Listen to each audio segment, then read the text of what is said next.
Well, again, I'm not as deep an expert on that as I am on vaccines.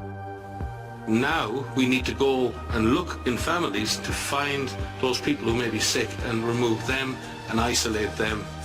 We want to thank you for turning folks in and making sure we are all safe.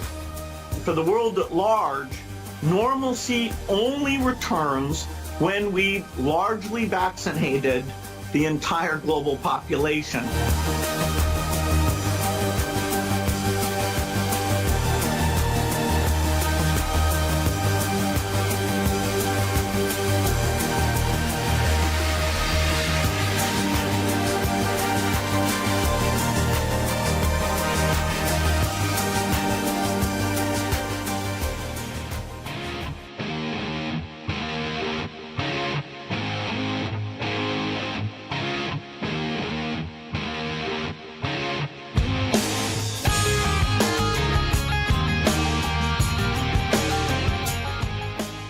That ability not only to isolate cases, but to rapidly detect illness in the context and remove those contacts should they become sick was a central part of that. And as he said, that wasn't, they're using apps now to do that. They're testing apps, but they didn't do it with apps in Singapore. They did that with community workers, with public health workers, visiting the houses, checking on people, checking their health status every day and saying, how are you? Have you got a fever? Have you got a cough? And if a contact developed a cough or a fever, they were taken immediately for testing. So yes, we need the information technology tools. They help. They are not the solution. Right now, we don't have an alternative to what we would have considered in the old days boot leather epidemiology. Public health practitioners, doctors, nurses, community workers working with communities to detect cases at community level. And the most likely person to become a case is someone who's been a significant contact of another case. And at the moment, in most parts of the world, due to lockdown, most of the transmission that's actually happening in many countries now is happening in the household, at family level. In some senses, transmission has been taken off the streets and pushed back into family units. Now we need to go and look in families to find those people who may be sick and remove them and isolate them.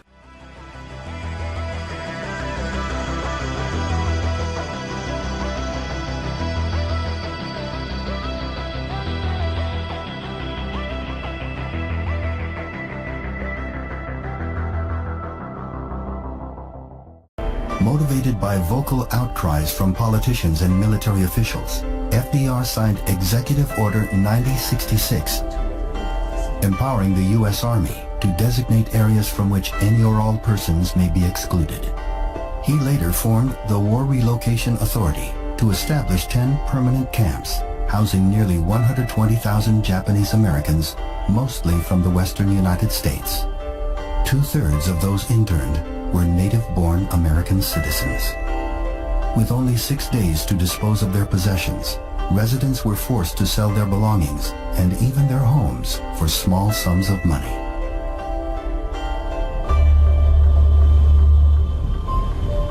Internment camps were often situated in isolated deserts, prone to harsh weather, and surrounded by barbed wire and guard towers. Everywhere she goes, 𝗦𝗵𝗿𝗋 is followed. What she buys, how she behaves, is tracked and scored to show how responsible and trustworthy she is. It's called the social credit system, and in one version now being tested, a person's reputation is scored on a scale of 350 to 950. And 𝗏𝗷, with a good score of 752, is okay with it. In fact, most people are. It's a mechanism like pushes you to become a better citizen. It's big data meets Big Brother, expanding how the government monitors, understands, and ultimately controls its 1.4 billion citizens.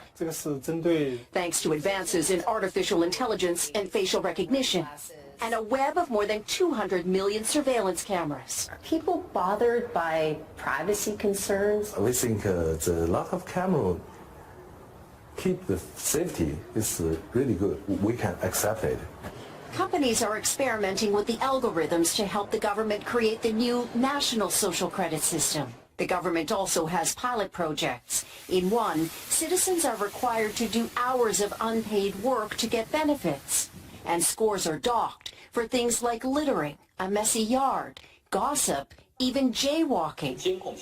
Video of offenders is shown on the local news.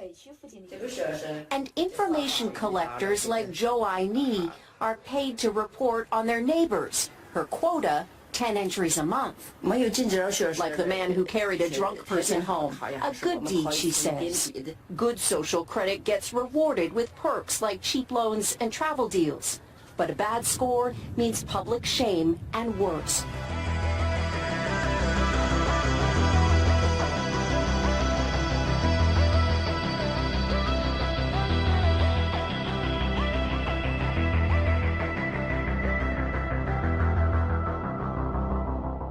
We need to make sure that everybody continues to let us know where those folks are.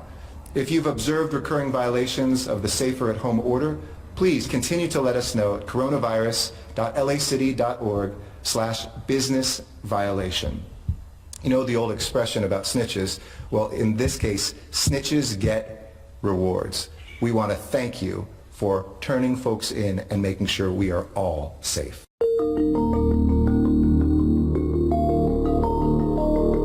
Amazon isn't just delivering packages these days, it's also selling a powerful new facial recognition software. Introducing Amazon Recognition Video, the easy-to-use API for deep learning-based analysis to detect, track, and analyze people and objects in video. It boasts that the technology can detect, track, and analyze people. Let's think about what those powers could mean in the hands of the government. Amazon Recognition Video uses the visual, what, temporal, when, and motion from the video to deliver high-quality person tracking and detection of activities like running, playing soccer, or getting into a car. Recognition can identify a person's face in real time by matching it against huge databases of photos. Amazon also advertises this person tracking feature. That means that whoever has the software could theoretically use it to identify people at protests or figure out when you're traveling to the doctor or to a religious service. The next, of course, common use case, as you could expect, is public safety. Amazon is already working with government agencies to deploy this technology. At the ACLU, we obtained records that show that Amazon signed a secrecy agreement with one county to keep details about the technology out of public view. They've also invited law enforcement to suggest new features, and they offered free consulting to help the City of Orlando build its own system. City of Orlando is a launch partner of ours. It's a smart city. They have cameras all over the city. We analyze the video in real time, search against the collection of faces that they have. So Orlando is already using the technology. It also already has surveillance cameras all over the city, on everything from light posts to police officers. Activating a city-wide facial recognition system could be as easy as flipping a switch. Body cams were designed to keep officers accountable to the public. But facial recognition turns these devices into surveillance machines. This can mean round-the-clock surveillance whenever cops are present. Imagine what that would mean for minority communities that are already over-policed. People should be free to walk down the street without the government watching them. In the hands of governments, technologies like recognition could make that impossible. But you don't have a choice. People act like you have a choice. People don't feel like going to the stadium when they might get infected. You know, it's not the government who's saying, okay, just ignore this disease. And, you know, people are deeply affected by seeing these deaths, by knowing they could be part of the transmission chain. And, you know, old people, their parents, their grandparents could be affected by this. And so you don't get to say, ignore what's going on here. There will be the ability, particularly in rich countries, to open up if things are done well over the next few months. But for the world at large, normalcy only returns when we've largely vaccinated the entire global population. And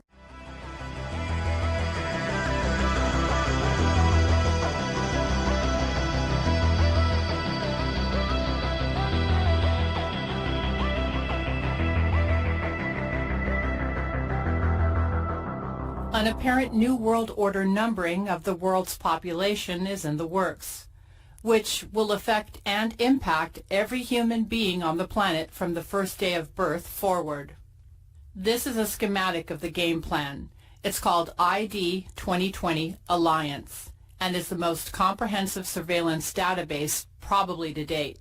As you can see from the international organizations involved, governmental agencies feeding it, statistical data, and the countries that would fund it. If you look closely, you'll see the importance vaccinations will play in the alliance, and the apparent role that Big Pharma will take in providing ever-increasing numbers of vaccines, which probably will never see legitimate scientific testing for safety or efficacy.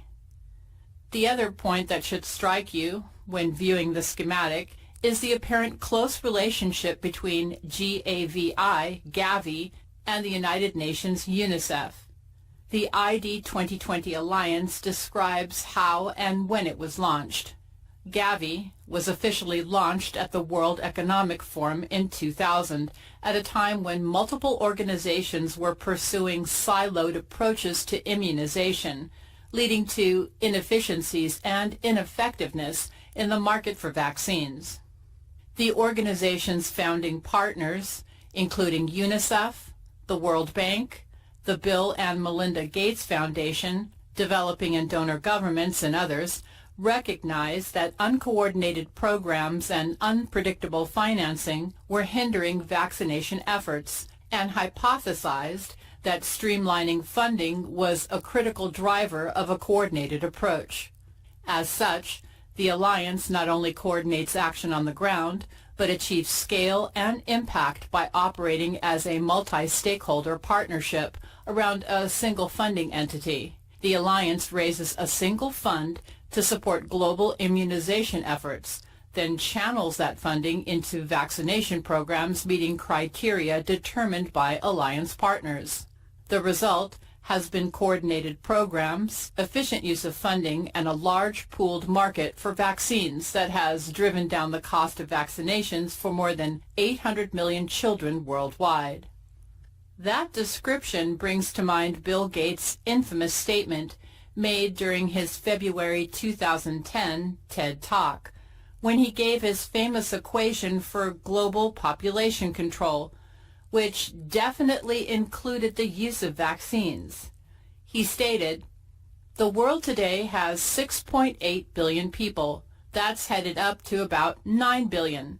Now, if we do a really great job on new vaccines, healthcare, reproductive health services, we could lower that by perhaps 10 or 15%.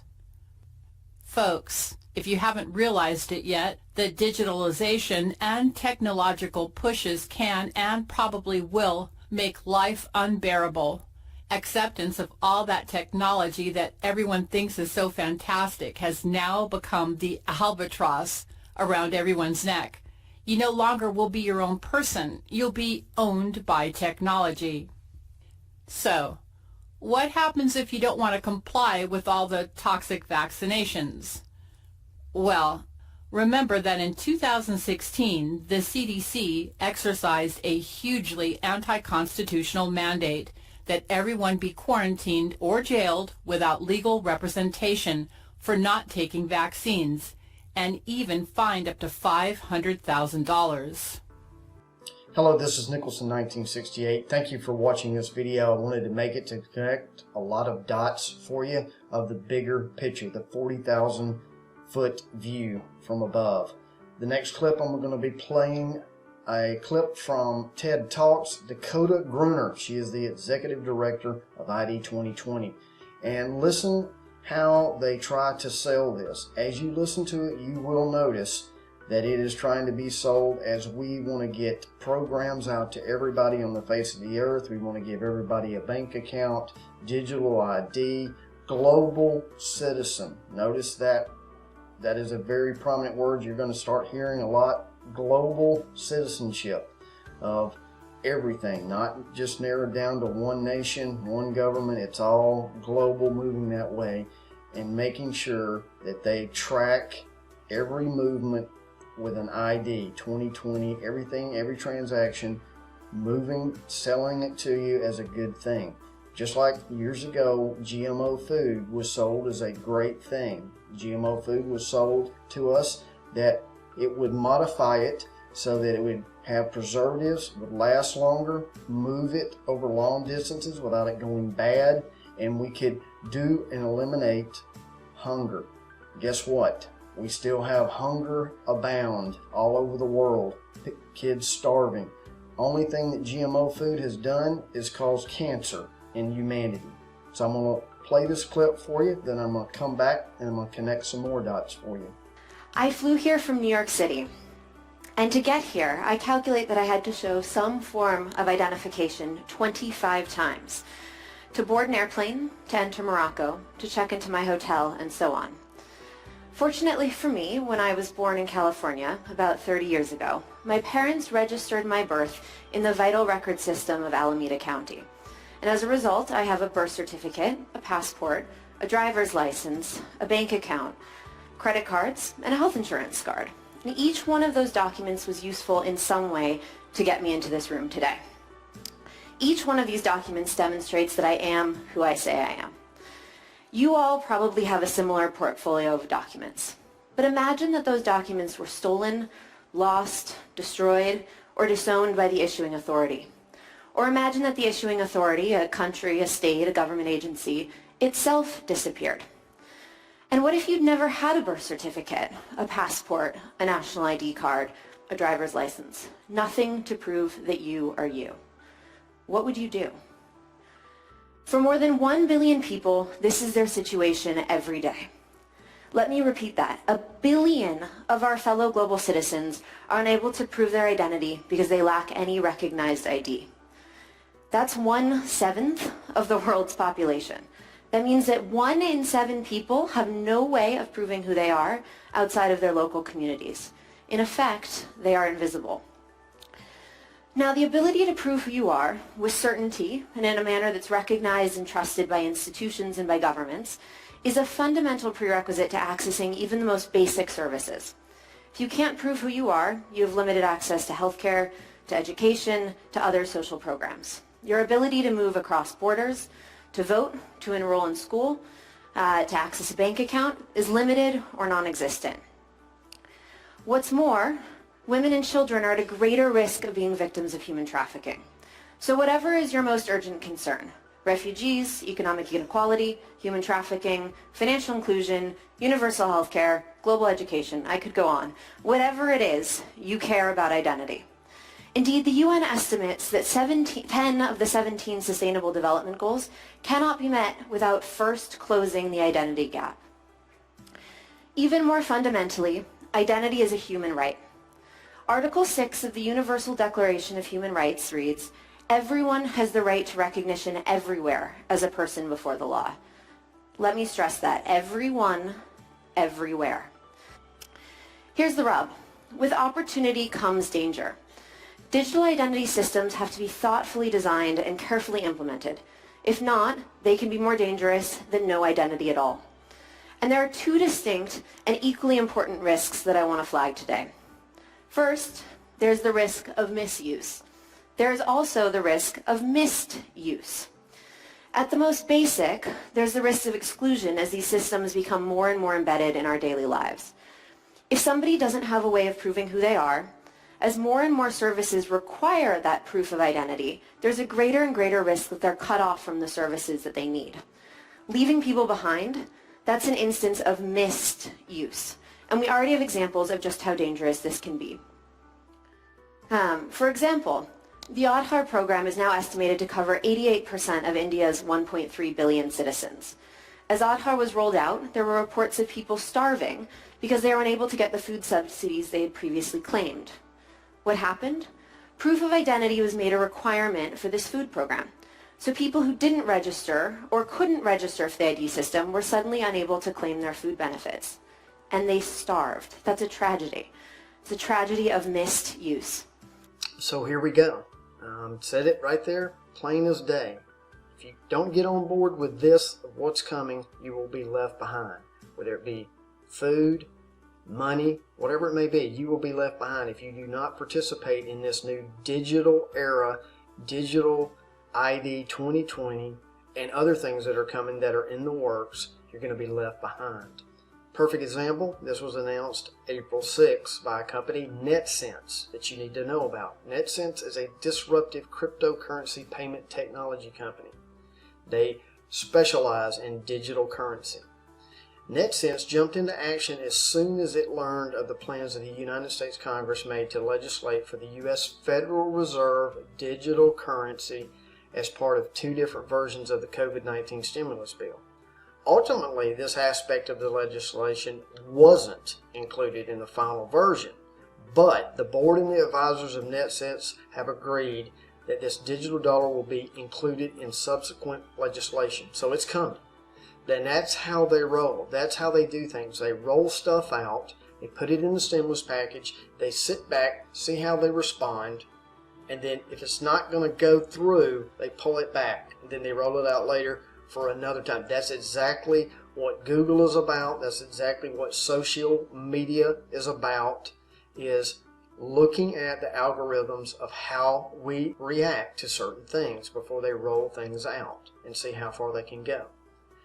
So that is, they are working also with the central banks of all over around the world on the central bank digital currency, which is the CBDC. You can look all this up.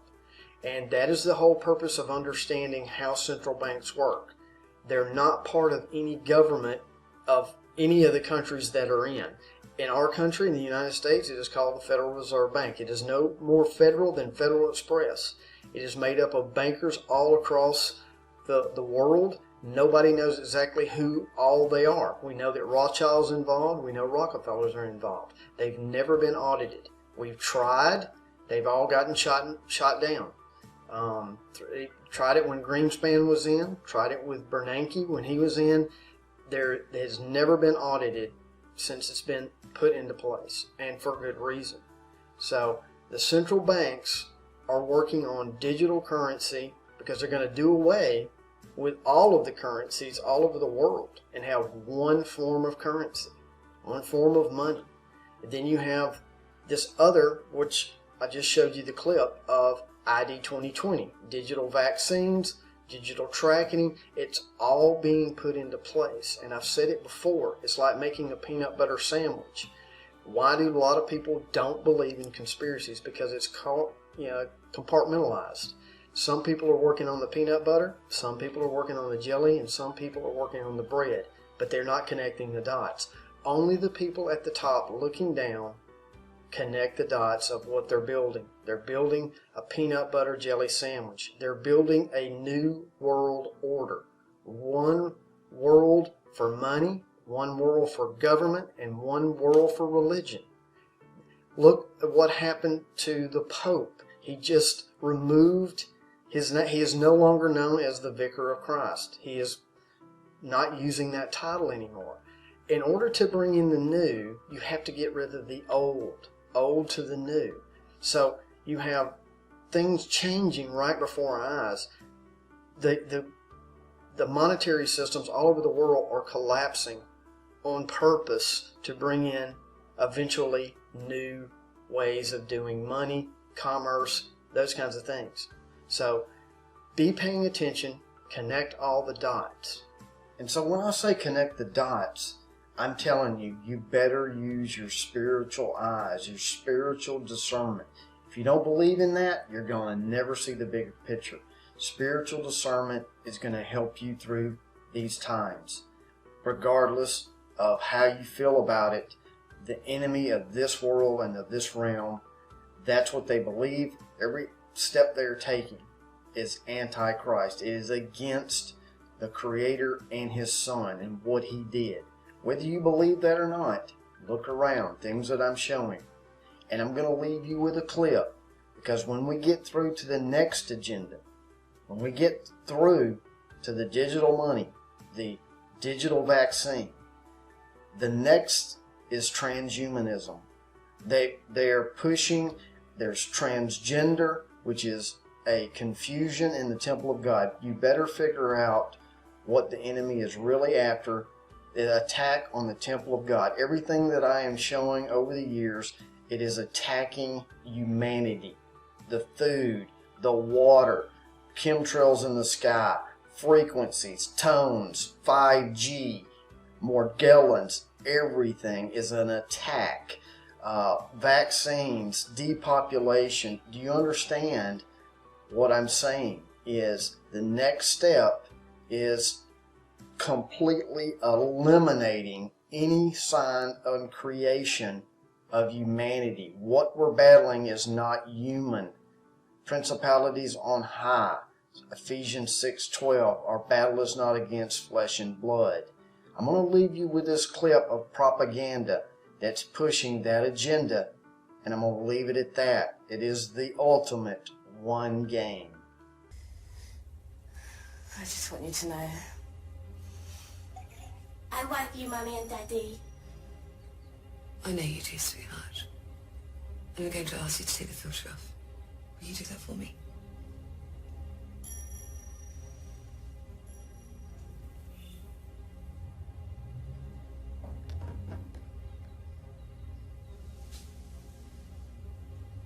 I think I've been uncomfortable for a very long time. We know. I've been thinking ever since I was born that I don't belong in this body. Oh my God. It's all right. It's really okay, darling. I've been reading up on it, and I think I'm trans. We've got lots of time to talk about this. And if it turns out that we've got a lovely son instead of a lovely daughter, then we'll be happy. No, I'm not transsexual. Oh, You said on the word now. but you said trans. What did we call you then? I'm not transsexual. I'm transhuman. Oh, okay. I'm sorry, they keep changing the words. I don't know the difference. I don't want to change sex. No, sure. We say gender now, don't we? Sorry. I said I'm not comfortable with my body, so I want to get rid of it. This thing, all the arms and legs and every single bit of it. I don't want to be flesh. I'm really sorry, but I'm going to escape this thing and become digital. What do you mean? They say one day, soon, they'll have clinics in Switzerland where you can go and you'll sign a form and they'll take your brain and download it into the cloud. And your body? Recycled into the earth. So you want to kill yourself? I want to live forever as information, because that's what transhumans are, Mum. Not male or female. Better. Where I'm going, there's no life or death. There's only data. I will be data. I'm right today. I've got something to say. Can you hear